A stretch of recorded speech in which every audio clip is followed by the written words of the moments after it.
La Russie n'entre plus dans les petits jeux des États-Unis et elle tape sec sur les visas et puis elle passe, c'est son chemin.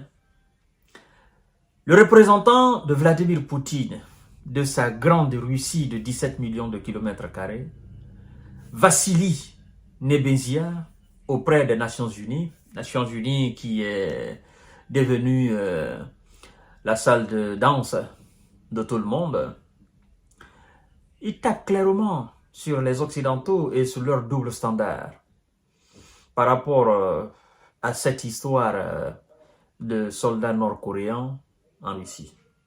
Et le représentant de Vladimir Poutine n'est pas passé par mille chemins. C'est ça surtout.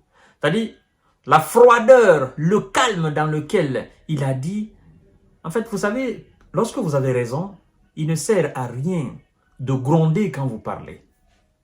Parce que vous dévalorisez votre raison, au fait. Lorsque vous avez raison, exprimez-vous clairement, limpidement, de façon posée, pour que les gens puissent entendre ce que vous dites. Et c'est ce que le monsieur a fait montre. Laissez-moi vous dire exactement, et vous-même vous allez comprendre tout à l'heure, mesdames et messieurs. L'Occident pense que il est encore dans son hégémonie, il est encore dans sa splendeur, dans toute sa force, il est encore maître du monde. Mais c'est terminé ça.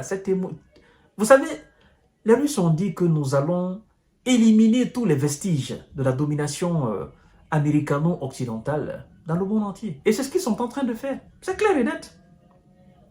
Monsieur Vassili Nebenzia,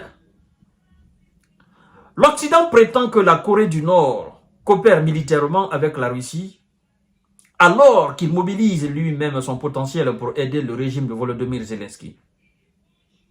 L'Occident prétend que la Russie coopère militairement avec la Corée du Nord.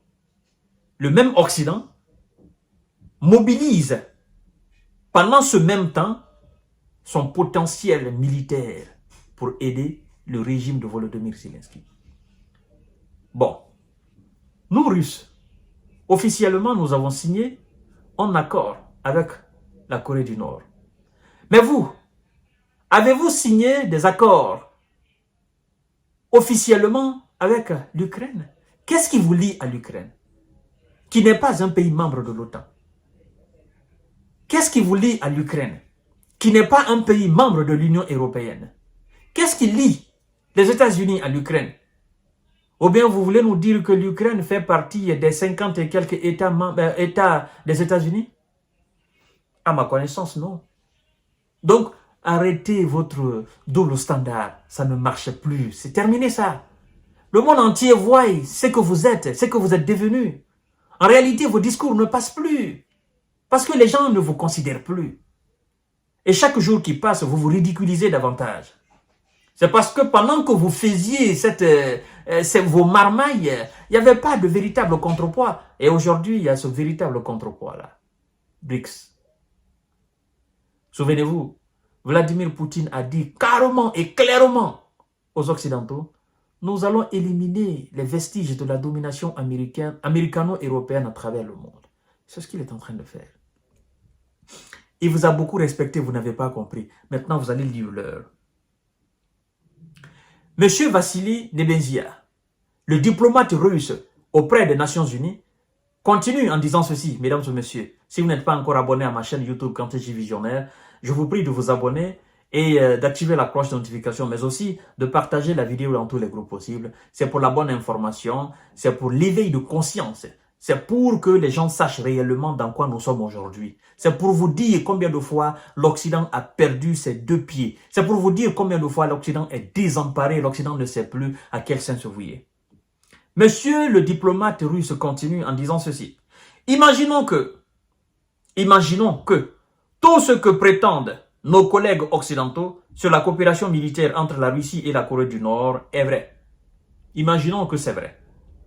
Il dit alors, pourquoi les États-Unis et leurs alliés tentent-ils d'imposer au monde entier la logique pourrie selon laquelle ils ont le droit d'aider le régime de M. Zelensky en mobilisant tout leur potentiel militaire et de renseignement, alors que les alliés de la Russie n'ont pas le droit de le faire, a-t-il déclaré lors d'une réunion du Conseil de sécurité de l'ONU. Il a mis dans le conditionnel, dans l'imagination. Vous-même, imaginez que ce que les Occidentaux reprochent aujourd'hui à la Russie et la Corée du Nord soit vrai. Imaginons que ça soit vrai. Ben, eux, depuis le début des opérations, depuis 2022, depuis 2014 d'ailleurs, parce que la Crimée a été annexée en 2014, depuis 2014, ils n'ont cessé de s'immiscer dans cette affaire. Quand ils ont décidé d'attaquer l'Irak et l'Afghanistan, qu'est-ce que nous autres on a fait? Est-ce qu'on a aidé militairement, logistiquement, financièrement, diplomatiquement, politiquement l'Afghanistan et l'Irak contre l'invention des États-Unis, contre la destruction américaine? Est-ce que nous avons fait de même? Mais non. Alors, pourquoi ils viennent en Ukraine? Ou bien, eux, ce sont des dieux, ils font de cette planète Terre ce qu'ils veulent, mais les autres n'ont pas le droit de faire comme eux. Eh bien, c'est terminé ça. C'est terminé. Tout ce que vous devez faire, occidentaux et américains, ben faites-le pour l'Ukraine. Laissez la Russie tranquille et la Corée du Nord. C'est ce que la Russie vient de vous dire là. Ce qui doit vous préoccuper, c'est comment mettre la Russie à genoux sur le territoire ukrainien. Comment chasser les Russes du territoire ukrainien. Comment reprendre les régions annexées par la Russie, qui sont sous contrôle aujourd'hui russe. Comment faire pour ne pas, n'est-ce pas, voir maintenant l'avancée russe? Qu'est-ce qu'il faut faire pour arrêter l'avancée russe? Qu'est-ce qu'il faut faire? Voilà ce qui doit vous préoccuper. Et nous autres, nous n'avons pas dit il ne faut pas accepter l'Ukraine dans l'OTAN. Si vous êtes des hommes, que vous êtes courageux, téméraires, acceptez l'Ukraine dans l'OTAN. Vous arrêtez de parler.